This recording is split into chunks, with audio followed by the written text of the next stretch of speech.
आपके आदेशानुसार मैं पुनः उसे आश्रम में ले आया हूँ आचार्य। वो कुशल तो है ना? जी, लेकिन आचार्य उन विषैले सर्पों के बीच आपने उसे अकेला छोड़ दिया था। वो मर जाता तो? चंद्रगुप्त के प्राणों के लिए मैंने दिन भर प्रार्थना की है भैरव, परंतु समस्या ये है कि स्वयं चंद्रगुप्त को ही अपने प्राणों का मोल ज्ञात नहीं। थोड़ा सा उकसाने पर ही अपने प्राणों को दांव पर लगाने को आतुर हो जाता है। मैं चाहता हूं कि उसे आभास हो कि उसके प्राण कितने मूल्यवान हैं। और उसके लिए आपने उसे मृत्यु के मुंह में ही झोंक दिया। उसके साथ कठोरता की सारी सीमाएं पार करते जा रहे हैं आचार्य। फिर भी वो उतना ही कठोर और कुपित है। मुझे नहीं लगता वो टूटेगा। यदि चंद्रगुप्त को तोड़ना इतना ही सरल होता या वो इतना ही हठी ना होता तो कदाचित मैं उसका चयन ही नहीं करता। यदि चंद्रगुप्त को भविष्य में अखंड भारत का सम्राट बनना है तो उसे उतना ही हठी होना होगा जितना हठी अखंड भारत का स्वप्न देखने वाला उसका आचार्य है। चंद्र, भोजन का समय हो गया है, कुछ खा लो। इतने हठी क्यों बन रहे हो? और भोजन पर क्रोध कैसा? बचपन में तुम्हारा सबसे प्रिय खिलौना कौन सा था स्थूल? घूमने वाला लट्टू। बताओ क्या हुआ था उसके साथ? दुबदक ने उसे छीनकर एक गहरी घाटी में फेंक दिया था, क्योंकि उसे लगता था कि उससे खेलने के चक्कर में ये स्थूल अपने काम पर ध्यान नहीं देता है। और उसके बाद क्या हुआ था? और फिर मैंने 3 दिन तक कुछ नहीं खाया था। मुझे अपने घूमने वाले लट्टू से बड़ा प्रेम था, बहुत दुख हुआ था मुझे। और फिर तुम उस गहरी खाई में जाकर हर संकट सबसे लड़कर झगड़कर तुम उसे ले आए थे चंद। बचपन के अपने प्रिय खिलौने के खो जाने पर तुम इतने विचलित और उदास हो गए कि तुमने 3 दिन तक भोजन नहीं किया। और मेरा तो बचपन ही छीन लिया उस धनानंद ने। तेरी पहचान, माँ का प्यार, पिता का आशीष, सब। तो क्या मेरा क्रोध उचित नहीं है? मेरी धमनियों में बहता वो रक्त जिसकी एक एक बूंद मेरी माँ के बलिदान और त्याग की ऋणी है, क्या वो खून खौलेगा नहीं जब मैं उस व्यक्ति को देखूंगा जिसने 12 वर्षों तक मुझे अपनी माँ से दूर रखा? मेरी माँ का मान सम्मान और गौरव उसने अपने झूठे अहंकार के आगे हर दिन कुचला।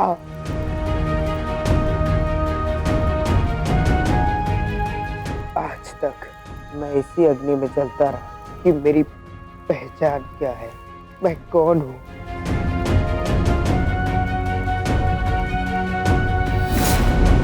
और आज जब मुझे ज्ञात हुआ है कि मैं कौन हूँ, मेरे माता पिता कौन है और हमारी इस अन्याय का दोषी कौन है, तो मैं क्या बदला पड़ा हूँ? क्या मेरा ये कर्तव्य नहीं कि मैं अपनी माँ को उस धनानंद से मुक्ति दिलाऊं, अपने पिता की हत्या और अपने राज्य के अंत का प्रतिकार लूं उस धनानंद से? उत्तर दो।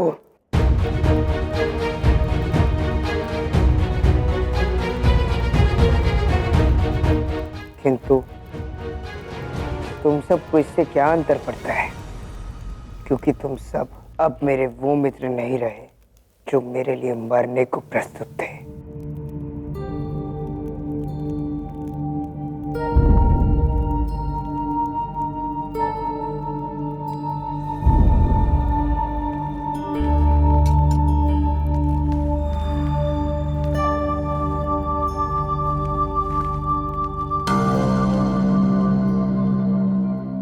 धनानंद, चंद्रगुप्त चंद्रगुप्त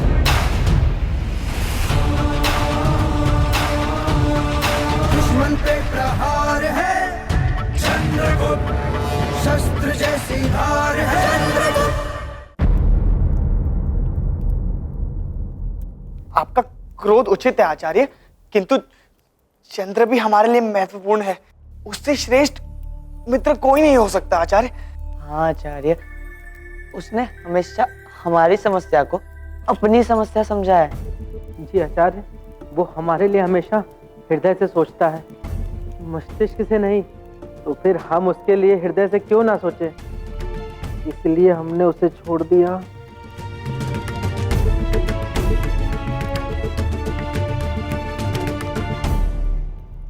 संवेदनशील राजकुमार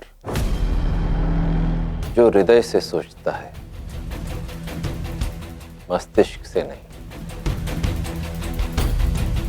इतनी बड़ी भूल मुझसे कैसे हो गई?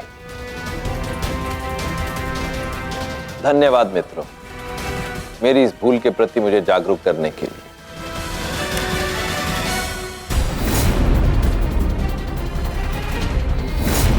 धनानंद, तेरा काल बनकर आ रहा हूं मैं।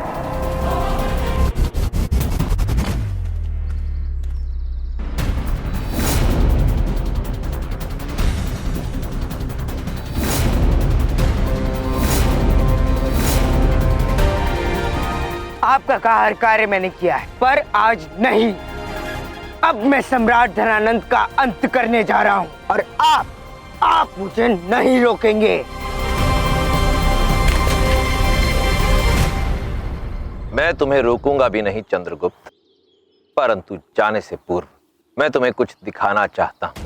अब कोई चाल काम नहीं आएगी खुलिशिका वाले ब्राह्मण। पहले भी आप इसी प्रकार मुझे बंदी बना चुके हैं। यदि मुझे तुम्हें बंदी ही बनाना होता चंद्रगुप्त, तो अब तक बना चुका होता। यूं तुम्हारे सामने खड़ा होकर तुमसे बात नहीं कर रहा होता। इसलिए एक बार मेरा विश्वास करो और मेरे साथ चलो।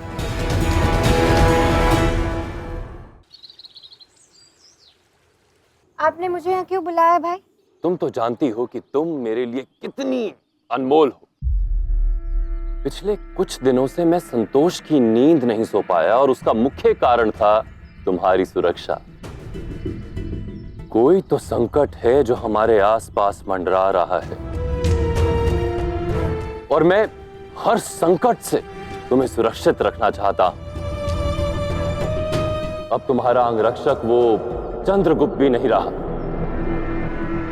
तो मैंने सोचा कि तुम्हारे लिए एक नया अंगरक्षक नियुक्त किया जाए। पिछली बार तुम्हारी इच्छा के विरुद्ध जाकर मैंने चंद्रगुप्त को नियुक्त किया था, इसलिए मैंने सोचा कि इस बार अंगरक्षक का चुनाव तुम स्वयं करो।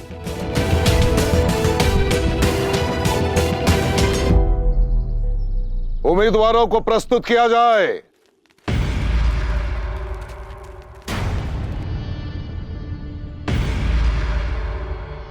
ये कौशल राज्य के श्रेष्ठ धनुर्धर, ये उड़ती चिड़िया की आंख भी भेद सकते हैं।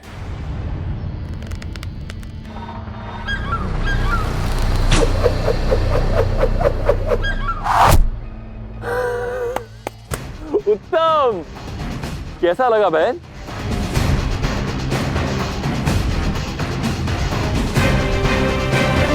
और ये गांधार राज्य से आए।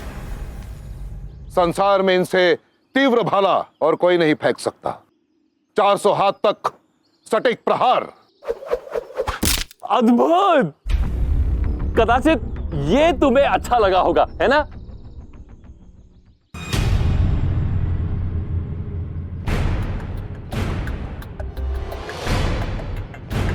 राजकुमारी, ये हैं अमरावती के सर्वश्रेष्ठ मल्लाह।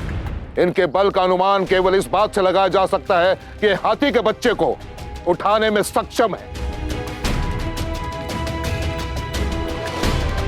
तो बताओ, इनमें से कौन सा पसंद आया तुम्हें? कोई भी नहीं।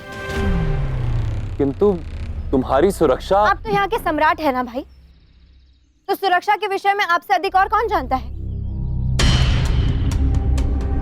आपको जो उचित लगे आप कीजिए, मेरी अनुमति की आवश्यकता नहीं है।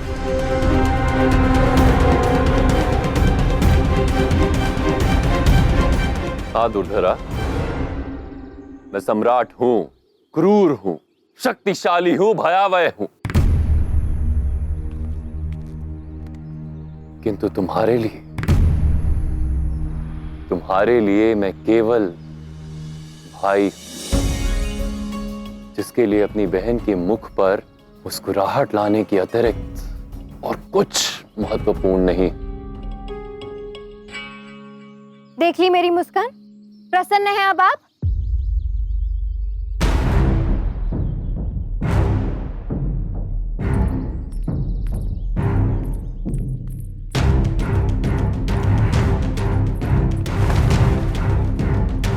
कुछ तो है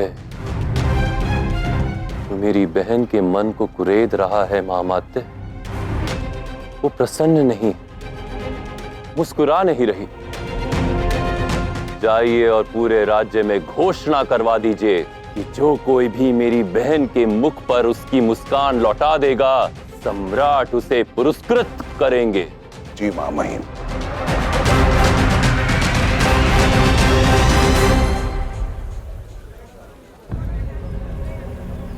भिक्षांदेहि, भिक्षांदेहि,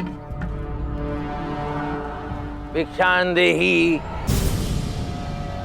भिक्षांदेहि, भिक्षांदेहि, भिक्षांदेहि। आचार्य, हम उस महल के समक्ष क्यों बैठे हैं जहां आपने मुझे आने से मना किया था? उस भिखारी के कारण आए हैं हम यहाँ।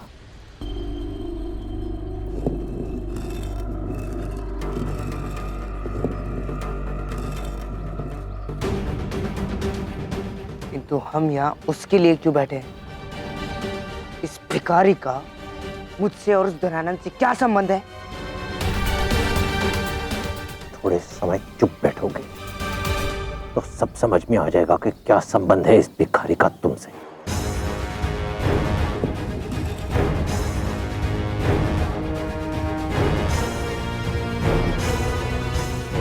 किंतु ये उस महल के समक्ष क्यों झुक रहा है? क्यों उसे प्रणाम कर रहा है? उस पर दृष्टि रखो, सब समझ में आ जाएगा।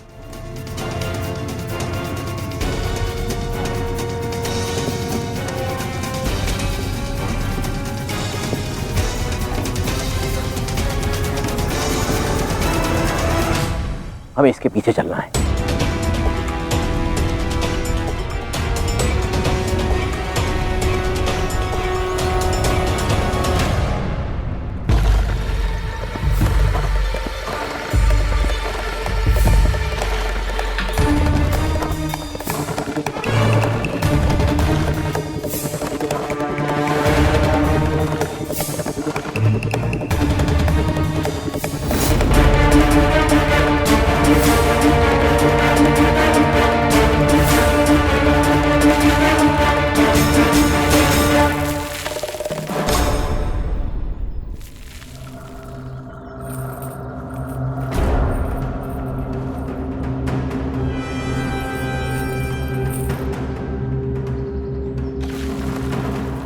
ये ऐसा क्यों कर रहा है? चलो उसी से पूछ लेते हैं। क्या? आओ। क्या कर रहे हो? सीधा सीधा बताते हो कि सैनिकों को लाऊं? सैनिकों को क्यों? जाओ धनानंद को बुला लाओ, बता दो उसे। अरे मुझे उसका भय नहीं है, मैं प्रतीक्षा कर रहा हूँ एक क्रांतिकारी की। मैं उस आशा की प्रतीक्षा कर रहा हूँ जो हमारे खोए हुए गौरव और सम्मान को वापस दिलाएगी। मैं प्रतीक्षा कर रहा हूँ पीपली वन के राजकुमार की। और जो मैं यहाँ धन एकत्रित कर रहा हूँ ना, मैं एक सेना का निर्माण करूंगा ताकि वो पीपली वन के राजकुमार की सहायता कर सके और धनानंद का अंत कर सके।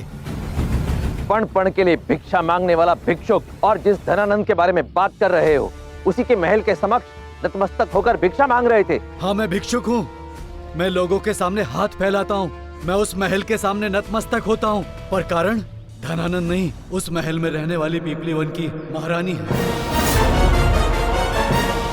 जिनकी मैं निष्ठा करता हूँ पूजा करता हूँ, वही जो आज से 12 वर्ष पूर्व करता था। हाँ, मैं भिक्षुक हूँ, पर कभी तो पीपली वन का सेनापति था। सेनापति मत्सलदेव, इस योद्धा ने अपनी तलवार त्याग दी, तुम्हें तो चंद्रगुप्त को डांटना चाहिए। क्षमा कीजिए महाराज, आपने और महारानी ने सदैव मुझे अपने परिवार का हिस्सा माना है, परंतु इन नन्हे राजकुमार को मैं डांटूं, ये मुझसे नहीं होगा। सेनापति मत्सलदेव। पूर्व सेनापति जी, मृत लोग वापस नहीं आते। जिस राजकुमार की तुम्हें प्रतीक्षा है, उसका तो धनानंद ने अंत कर दिया, मार दिया उसे। अब कोई नहीं आएगा। वो जीवित है। मैं अपने इन्हीं हाथों से राजकुमार को उनकी मां से दूर ले गया था। मैंने ही अपने इन हाथों से उनके मामा को उन्हें सौंपा था। सेनापति जी, आप जाइए और साथ में मेरे पुत्र को भी ले जाइए। इसे मेरे भाई के पास ले जाइए, शीघ्र कीजिए। जब धनानंद ने हमारे महाराज को मरने के लिए छोड़ दिया, किंतु मृत्यु के पश्चात मैं ही उनके अवशेषों को एकत्रित करके यहां लाया था।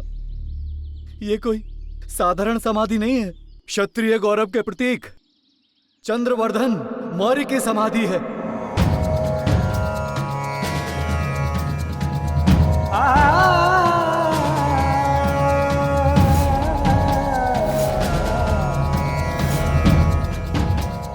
और जो मैं इस समाधि के पास धन एकत्रित करता हूँ कि उनकी आत्मा ये देख सके कि पीपली वन की स्वतंत्रता का युद्ध अभी शेष है। धनानंद ने मुझे अनेक यातनाएं दी, मेरा एक नेत्र छीन लिया, मेरे पांव काट दिए, फिर भी मैंने उसे नहीं बताया कि राजकुमार जीवित हैं। मैंने उससे कहा कि राजकुमार मर चुके हैं, जिससे वो उनकी खोज ना करे। पर मुझे विश्वास है कि मेरी दृष्टि बनके, मेरा पांव बनके और मुझ जैसे कई पीपली वनवासियों की शक्ति बनके राजकुमार अवश्य लौटेंगे। अपनी माँ, मातृभूमि और पिता का प्रतिकार लेने के लिए कुमार को अवश्य लौटना होगा। यदि मुझे कुछ हो गया तो इसे अपने राज्य को फिर से पाना होगा, अपने पिता का प्रतिकार लेने लौटना होगा इसे।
आपका स्वप्न, आपकी आस,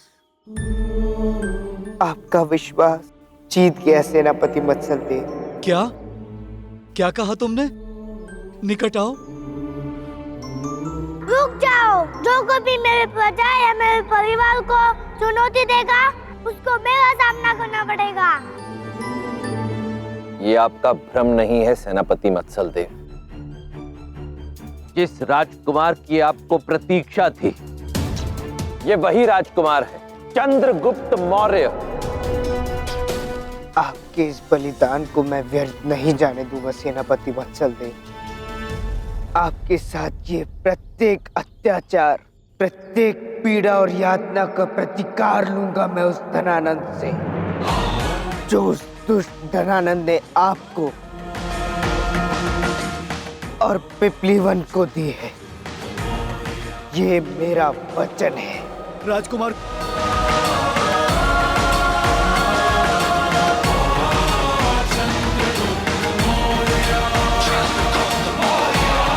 संवेदनशील राजकुमार।